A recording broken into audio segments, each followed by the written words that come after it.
आज हम पढ़ने जा रहे हैं सुश्रुत सूत्र 13 चैप्टर, दैट इज जलोका अवचारिणी। देखो, जलोका मेरा पर्सनल इंटरेस्ट सबसे ज़्यादा इसलिए है क्योंकि मुझे जलोका को देखने से बहुत डर लगता था। फिर मुझे सोचा कि यार ये जलोका होती है, जब मैं फर्स्ट ईयर में थी है ना, तो मुझे लगा ये कौन सी चिकित्सा है। तब तो इतना समझता भी नहीं था ना, क्योंकि ज़्यादा इंटरेस्ट नहीं लेते थे। अब तो सोशली बहुत चीज़ें अवेलेबल है।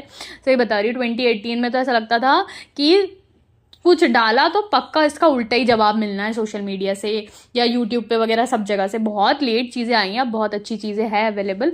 तो मैंने इसको डर दूर करने के लिए बस जस्ट अ मिनट लूँगी आपका। क्या किया था कि पकड़ने में तो डर लग रहा था, तो देखा था कि लोगों के गालों पे लगाई जाती है। मैंने कहा चलो मेरे ही गालों पे लगा दो। तो मेरा जलोका का डर इस तरीके से दूर हुआ था कि मैंने जो जलोका विचारना, मैंने कहा सबसे पहले अगर मैं पेशेंट को ट्रीट करने के लिए यूज़ होती है तो बेचारे पेशेंट को लगता कैसे होगा, चलो मेरे ऊपर ही लगा लो। तो जैसे गांव की भाषा में से बोलते हैं जोक लगा ली। तो मैंने फ़ोटो ऐसी भेजी थी अपने घर पे, तो मैंने बोला कि ये जोक लगाइए। मेरे तो घर में सब डर गए, लड़की ने को कीड़ा काट लिया, उसने जोक लगवा लिया ना थे। चलो चलो let's back to the topic. ठीक है, जलोका अवचारणीय। देखो वर्ड जलोका पे आते हैं। जलोका मतलब उसको समझो कि जल ही, उस जल से वो उत्पन्न हो रही, जल ही आयु है, दैट इज जलायु का। जल ही उसकी आयु है, जल ही उसका घर है, उसकी ये हो जाएगी निरुक्ति। अब जोक या जलोका या लीच उसको क्यों कहते हैं, ठीक है, वो लीच उसको बोल दिया हमने। उसका उपयोग क्या है, बहुत फास्ट आचार्य ने यहाँ पर बता दिया है कि रक्त स्त्रावण के लिए बेस्ट या परम सुकुमार क्रिया जो हो सकती है दैट इज जलोका, जो कि मैंने आपको बता दिया। बहुत इजी है। राजा, धनवान, बालक, वृद्ध, डरपोक, दुर्बल, स्त्री, कोमल देह वाले पुरुषों के लिए अनुग्रह के लिए दूषित रक्त को निकालने के लिए परम सुकुमार विधि अगर बोली जाएगी दैट इज जलोका। अगर ये परम सुकुमार विधि है तो नॉर्मल विधियां भी देख लेते हैं। वैसे ही हम लिखेंगे वात, पित्त और कफ। तो वात में हम करते हैं श्रृंग, आगे उसके रीजंस भी पढ़ेंगे कि वात में श्रृंग क्यों यूज कर रहे हैं, पित्त में जलोका ही क्यों यूज कर रहे हैं, और कफ में अलावु क्यों यूज कर रहे हैं। उसका कारण को समझने के लिए हमें देखना पड़ेगा श्लोका नंबर 5, 6 और 7। चलो चलते हैं श्लोका नंबर 5 पे। तो वो बोल रहा है गो श्रृंग को ही वात दुष्टि में क्यों यूज करते हैं, क्योंकि वो होती है उष्ण वीर समधुर स्निग्ध गवांग संज्ञा प्रकृतः। मतलब वात से उसके अपोजिट गुण है, वो उष्ण है, वात शीत है, कटुरस है और स्निग्ध है। ठीक है, अब पढ़ते हैं श्लोका नंबर 6 पे। तो श्लोका नंबर 6 में जो जोग के हमारे गुण हैं या जलोका के जो हमारे गुण हैं, शीत अधिवासः, वो शीतल जगह में रहता है, शीतल जगह में स्थान रहता है, और उसका रस मधुर रस है, इसलिए वारी संभवा है, पानी में रहने वाले है, इसलिए उसको क्या बोलते हैं, पित्त को शमन करने की बेस्ट औषधि बोलते हैं। ठीक है, या पित्त दूषित विकारों में रक्त विस्त्रावण की बेस्ट मेथड बोलते हैं। और जो कि हमारी अलाबु है वो कफ में यूज करते हैं। तो कफ में कटु रस वाली होती है, रूक्ष्ण होती है, तीक्ष्ण होती है। जब चीजें रूक्ष्ण है, कफ हमारा क्लेदिक युक्त होता है, स्निग्ध होता है, तो वहां पर उसके अपोजिट गुण वाली चीजें रहेंगी। अब बात आती है कि जलोका अगर हमने एक स्थान पर लगाई तो वो कितने एरिया का रक्त का शोषण करेगा या खींच के साफ करके निकालेगा। तो उसका प्रमाण दिया है कि 1 हस्त प्रमाण तक का रक्त विस्त्रावण करता है, और रक्त विस्त्रावण के लिए उसने इतना बड़ा वर्ड बोल दिया। अब जलोका के अगर टाइप्स के बारे में श्लोका नंबर 10 पे जाएंगे तो देखो टाइप्स 2 है, लेकिन हमें द्वादश याद रखना है। 12 टाइप्स हैं, 6 सविश, 6 निर्विष। सविश कौन से हैं, मोस्ट इंपॉर्टेंटली जानना है, क्योंकि पेशेंट को हमें सविश जलोका नहीं लगाना है।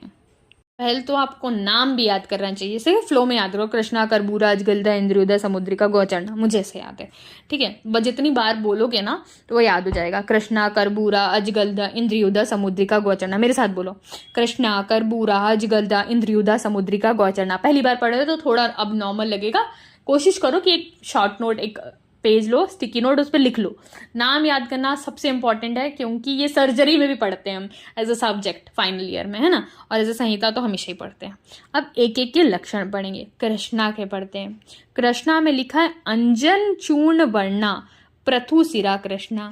अब यहाँ पर समझेंगे कि उसके सिर के बारे में पहले समझ। प्रथु सिरा, कृष्ण जी का सिर इमेजिन करेंगे कि उनका एक कॉलम में सिर्फ सिर रखा है, तो प्रथु सुरा।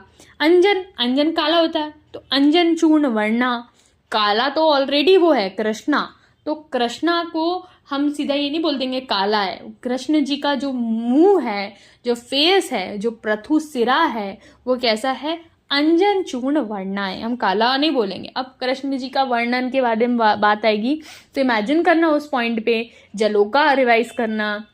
जैसे ही वो रिवाइज करोगे तो वहां पर वर्ड याद आना चाहिए कि अंजन चूर्ण वर्णा है, उनका कलर कौन सा है, अंजन चूर्ण वर्णा।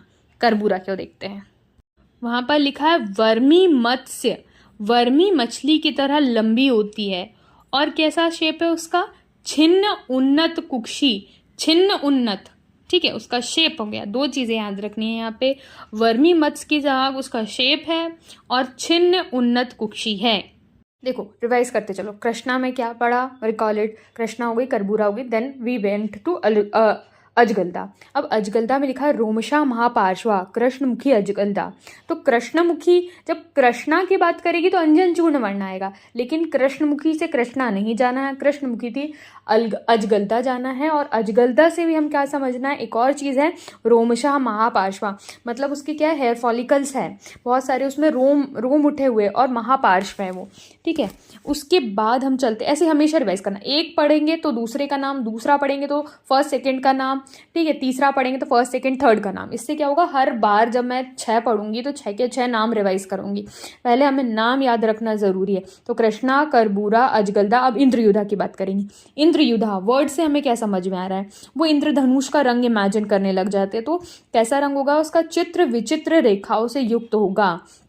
कैसा होगा, चित्र विचित्र, मेरा वर्ड याद रखो, चित्र विचित्र की जैसी उसकी रेखाओं से युक्त होगा, दैट इज इंद्रयुधा। अब चलते हैं, कृष्णा, कर्बूरा, अजगलदा, इंद्रयुधा, देन वी वेंट टू समुद्रिका। अब समुद्रिका वर्ड में क्या इंपॉर्टेंट है हमारा, ये देख लेते हैं। उसमें विचित्र पुष्प कृतिका चित्रा, मेरा वर्ड याद रखो, विचित्र पुष्प कृतिका चित्रा, ये किसका है, समुद्रिका है ना। विचित्र वर्ड है, वहां क्या था, चित्र, यहाँ क्या है, विचित्र।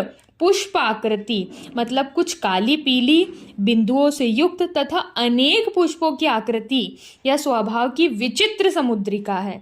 मतलब यहाँ पर उसकी आकृति का वर्ड यूज किया है, यहाँ पर, वहां पर कोई आकृति नहीं आएगी, तो जहां आकृति है वही समुद्रिका है, ठीक है। कृष्णा, कर्बूरा, अजगलदा, इंद्रयुधा, समुद्रिका। अब बात आई गौचरणा की, तो गौचरणा के लिए स्पेशली यहाँ पर बोला है गौवृषण, मतलब बैल के वृषण यानी अंडकोश की तरह अधोमुख है वो।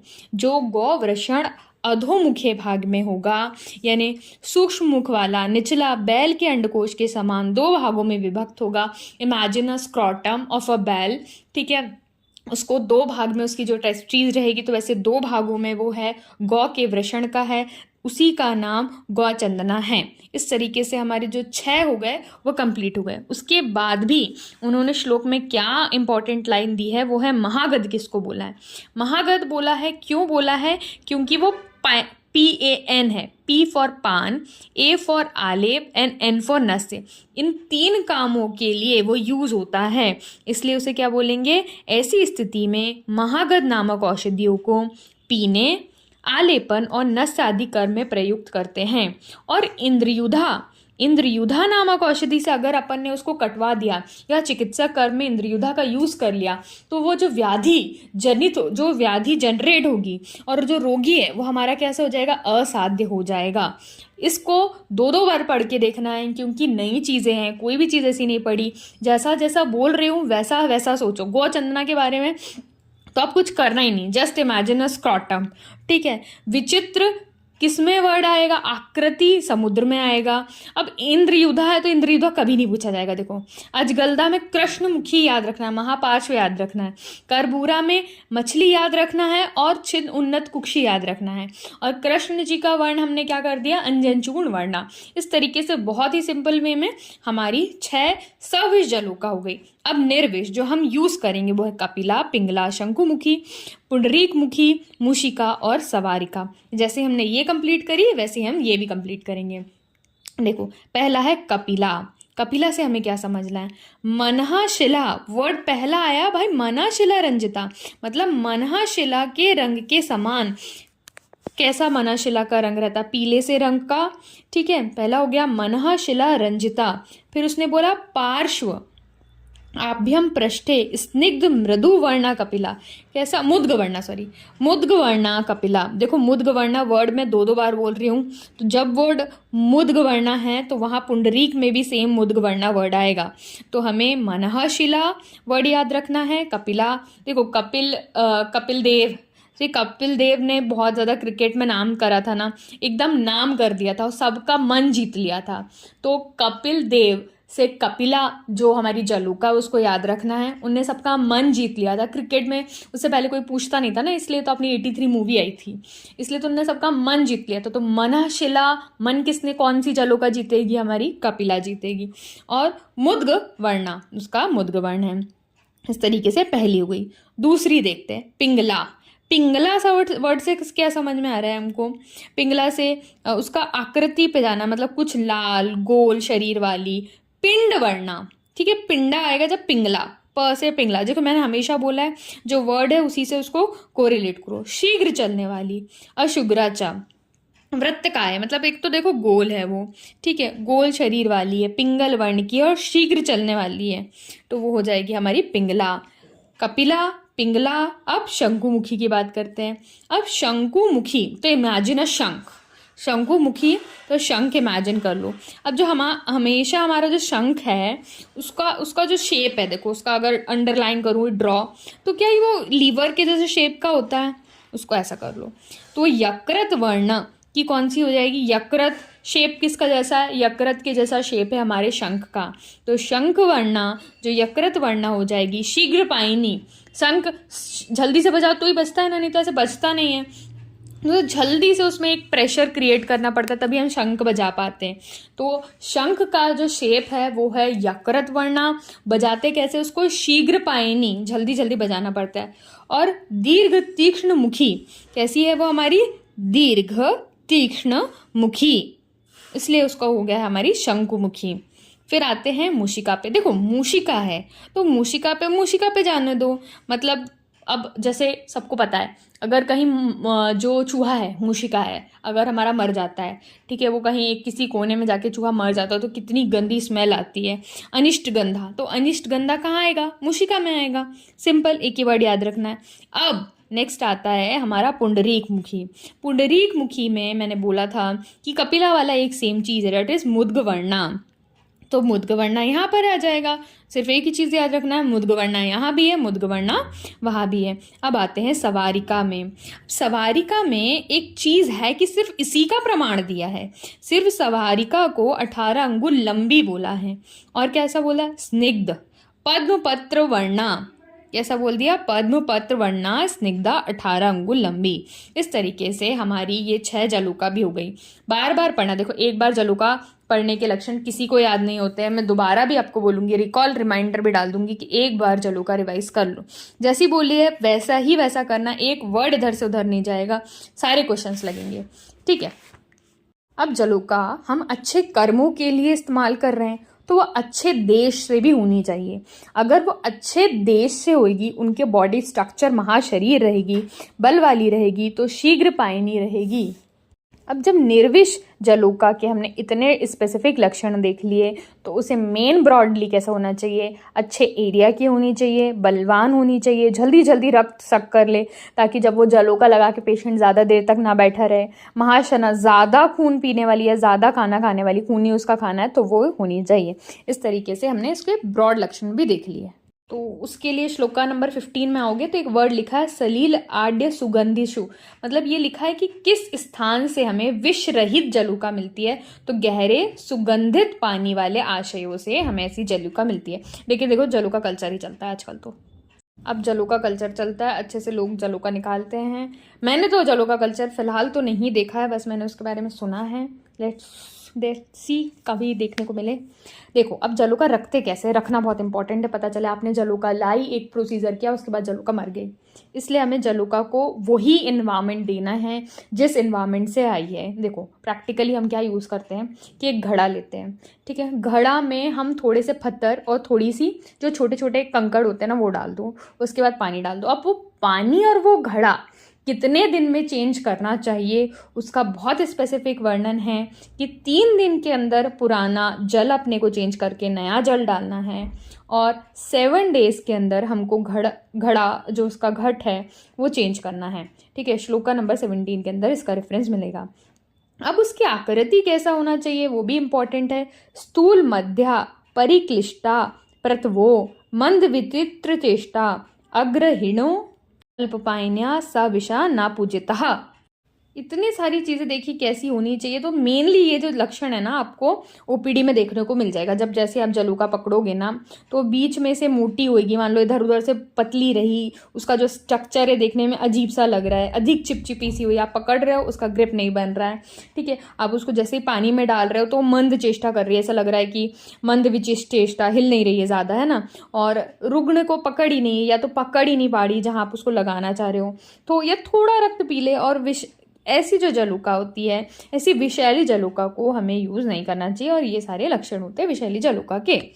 एक चीज़ छूट गई यहाँ पर, जो निर्विष जलोका के प्रशस्त क्षेत्र बताएं वो है यवन, पांड्य, सह और पौतान, ठीक है, ये भी देख लेते हैं। देखो अब हमें पता कैसे चलेगा कि जो जलोका है वो अशुद्ध रक्त पी रही है या शुद्ध रक्त पी रही है। मेरा तो प्रैक्टिकल एक्सपीरियंस है, बहुत अच्छे से मैं बता सकती हूँ कि जब जलोका लगती है ना, सिर्फ एक पिन जब तक अपन उसको करते हैं बिल्कुल भी पता नहीं चलता जब तक आपका वो अशुद्ध रक्त ले रही होती है, ठीक है। आपको बिल्कुल भी सेंसेशन नहीं आएगा। हाँ गीला गीला ज़रूर लगता है क्योंकि हमें उसे मॉइस्ट स्ट्रक्चर में रखना पड़ता है, लेकिन जब तक वो अशुद्ध रक्त पीती है हमें कुछ भी फील नहीं होता है। और संहिताओं में लिखा गया है कि जैसे ही वो शुद्ध रक्त पीना चालू करती है तो खुजली आदि कंडू चालू हो जाता है। देखो मेरी तो भर के गिर जाती थी, ठीक है, मतलब वो इतनी फिल हो जाती थी कि उसे निकालने की भी ज़रूरत नहीं होती थी। दोनों तरीके से जो सिचुएशन है बहुत बिगड़ जाती थी। वो इतना जल्दी जल्दी पी लेती थी और पूरी फिल्ड हो जाती थी कि मैं बोलती थी भैया ये इधर से गिरेगी या उधर से गिरेगी, ठीक है। तो ऐसा हमारे जलोका होनी चाहिए। प्रैक्टिकली हमने बात कर ली, अब देखते हैं कि ग्रंथों में क्या लिखा हुआ है, ठीक है। अब जलोका से ठीक होने योग्य रोगी को बिठवा कर या शयन करा के रोगी के जोग लगाने के स्थान पर यदि अरुण या व्रण ना हो तो मिट्टी या गोबर के चूर्ण से घस कर रुक्ष करे पश्चात जो क्यों कर रहे हैं उसको स्क्रैपिंग क्यों कर रहे हैं, क्योंकि एक तो वो मॉइस्ट है, एक तो स्किन मॉइस्ट होती है, तो वो कहीं ग्रिप करेगी ताकि जलोका का जो शरीर है वो वहाँ पे रह तो सके। और देखो जलोका स्टार्ट कर देती है, अगर उसको रक्त मिल जाता है तो वो स्टार्ट ही कर देती है। अगर जोग के शरीर को सरसों और हल्दी के कल्क से लिप्त करके जल के पात्र में कुछ समय तक रख दे, उसके विगत ग्लानि जाने पर रोगी के दूषित रक्त को आचूषण करने के लिए देखें। मतलब आपने उस जो आपने घड़ा रखा था उसमें रख के रखी, आपने स्टोर करी, लेकिन अब वो क्या हुई इतने देर से वो सुस्त है, पड़ी हुई है, लेकिन आपको निकालना है उसको। सरसों और हल्दी का जल बनाना है, ठीक है। एक किडनी ट्रे लेना, उसमें ये दोनों चीज़ें डालना और अपनी एक जलोका जिसको आप यूज़ करने वाले उसको डाल देना। जब तक वो लंबी लंबी हो जाए, यानी उसकी जो उसमें एनर्जी आ जाए कि यस अब तो मैं रेडी हूँ, तो उसको क्या करना है, हमने एरिया रेडी कर लिया है, उसको स्क्रैप करके रेडी कर लिया है, हमने जलोका रेडी कर ली, अब आपको लगा देना है। अब कैसे समझेंगे कि जो हमारी जलोका है वो लग गई है, कैसे समझेंगे, उसका बहुत स्पेसिफिक स्ट्रक्चर है। अश्व खुर वदनहा, मतलब उसका जो मुख है ना वो घोड़े का जो खुर के समान मुख को कर लेती है, मतलब ऐसा मुख अपना टाइट कर लेती है। हाँ बस अब मेरे को सक करना स्टार्ट करना है। तो अश्व खुर वदनहा जो वर्ड है वो स्ट्रक्चर एक सिमिलर स्ट्रक्चर हो गया जो कि जोग के लिए या जलोका के लिए बोला गया कि ऐसे रखने के लिए उसका स्ट्रक्चर इंपॉर्टेंट हो गया, क्या प्रोसीजर है वो इंपॉर्टेंट हो गया। और जैसे कि हमने बोला था संहिता पे देखते हैं, श्लोका नंबर 21 पे आते हैं। दंश तोद कंडू प्रादुर्भाव, मतलब जब आपका वो शुद्ध रक्त पीने लगेगी तब कैसे लक्षण आएंगे, तब आपको ऐसा लगेगा कि तोद होने लग जाएगा, कंडू के लक्षण उत्पन्न हो जाएंगे। इसका मतलब ये है कि वो शुद्ध रक्त पीने लग गई है। उस स्थान को ना छोड़े अगर वो, देखो मेरा तो भर के निकल जाता था, अगर ना छोड़े तो क्या लगाना है, सैंधव लवण का चूर्ण वहाँ पर छिड़क देना, उसके बाद अपने से छोड़ देती। हल्दी भी अगर आप डाल देते हो तो वो छोड़ देती है प्रैक्टिकली। अब आपने आपका जो काम कराना था वो करा लिया, अब उसका जो हमें काम करना है, मतलब उसको जो वमन कराना है, वो सबसे इंपॉर्टेंट कर्म है। क्योंकि अगर उसने वमन नहीं किया तो आप एक प्रोसीजर के बाद दूसरे प्रोसीजर में वो जलोका का इस्तेमाल नहीं कर सकते। क्या करना है, उठाया अपन ने, ठीक है, किडनी ट्रे लेना, ठीक है, किडनी ट्रे में मोस्ट प्रोबेबली हल्दी रखना, हल्दी से उसको वॉमिट कराना, उसका जो मुंह है उसके हल्के हाथ से पकड़ के पहले उसको उस तरीके से वॉमिट कराना, तो वो खुद ही पूरा ब्लड वॉमिट कर देती है। उसके बाद आपको करना क्या है, यहाँ पर देखो चावलों के किण्वे और मुख पर सैंधव लवण लगाने का लिखा हुआ है। प्रैक्टिकली जो मैं यूज़ करती हूँ वो मेरे मुंह से जल्दी निकल जाता है, ठीक है। तो सैंधव लवण भी अगर आप रखोगे ना तो किडनी ट्रे लेना, उसको उस पर रख देना। अब क्या करना है, एक बार आपको चेक करना है, वो जितना ब्लड वॉमिट कर दे वो बहुत अच्छी बात है, उतने में ही अगर वो आपने उसको पानी में डाला और वो चंचल हो गई, मतलब वो लंबी लंबी होकर इधर उधर दौड़ने लगी, वेल एंड गुड। लेकिन यहाँ पर दिया गया है कि अगर वो ऐसा नहीं करती है तो क्या करना है, हमें सॉफ्टली बैक हैंड से आगे की तरफ अनुलोमन गति से उसकी बॉडी को हल्का हल्का प्रेस करना। देखो ज़्यादा दबा दिया मर जाएगी, ठीक है, हल्का हल्का उसको प्रेस करके उसका रक्त हमें बाहर निकालना है। देखो वाम हस्त के अंगूठे और अंगुली से उसकी पूंछ पकड़कर दक्षिण हस्त के अंगूठे और अंगुली से धीरे धीरे मुख से पूंछ तक अनुलोमन रूप से निचोड़ लेवे, ठीक है, धीरे धीरे उसको दबाना है, एक हाथ से पकड़ना है, लेफ्ट हैंड से दबाते जाना है ये। और एक बार अगर आपने जलोका यूज़ कर ली तो उसको कब यूज़ करोगे, जब भी जलोका यूज़ करो उसके बाद उस पर उस दिन की डेट डाल दो कि, और फिर नेक्स्ट यूज़ कब करेंगे उसकी भी डेट डाल दो कि किसी को कन्फ्यूजन हो ही ना, किसी ने आपने किसी और को बोल दिया कि जलोका से वहाँ लेकर आए, तो उस पर नेक्स्ट डेट भी डाल के रख दो, मार्क करके रख दो, ये जलोका मैंने इस डेट यूज़ करी थी। और अगर जो चंचल नहीं हुई तो उसको कौन सा रोग हो जाता है, कई बार क्वेश्चन में पूछा गया है कि इधर उधर चलने की चेष्टा ना करे, दुर्वंत समझ ले, तो उसे इंद्रमद नामक रोग हो जाता है, और इंद्रमद रोग को असाध्य बोला गया है। अब आपने जलोका कर्म कर लिया तो ऑइंटमेंट अप्लाई करने के लिए क्या दोगे, तो जलोका अप्लाई करिए अगर आपने तो बेस्ट होता है शतदौत घृत का पिछू आप जलोका युक्त जो व्रण है, देखो जो मर्सिडीज़ का साइन है ना वैसा ट्रायंगुलर साइन वो छोड़ देता है जलोका, कहीं भी लगाओ वहाँ पर छोड़ देता है। अथवा जलोका व्रण पर शहद से घर्षण करके शीतल जल से सेचन का भी वर्णन दिया गया है। क्योंकि देखो अब उसमें हेरोडिन रहता है इसलिए वो ब्लड कोगुलेट नहीं कर पाता, तो 24 आवर्स तक जो बैंडेजिंग करना इतनी अच्छी करना कि 24 आवर्स के पहले कभी भी उसको खोले ना, उससे ब्लड ऊज आउट होने ही लगता है। क्योंकि मैंने भी कोशिश करी थी कि चलो उसको खोल के देखती हूँ, लेकिन ऐसा कभी नहीं करना है, उसको 24 आवर्स के बाद ही ओपन करना है, ठीक है। लास्ट श्लोक है हमारा कि जलोका के रहने योग्य देश, उनके पकड़ने की विधि, गति और पोषण का तरीका तथा उनके दूषित स्थान पर लगने की विधि जो वैद्य जानता है वह जलोका साध्य रोगों को ठीक कर सकता है। और आप इस तरह की चीज़ें सब कुछ जान सकते हो। अब ज़रूर नेक्स्ट टाइम जलोका अप्लाई करके देखना और अपना सारा डर दूर करना और फिर से ये चैप्टर पढ़ना, it will help you. Stay tuned, next video में हम पढ़ते हैं चैप्टर नंबर 14।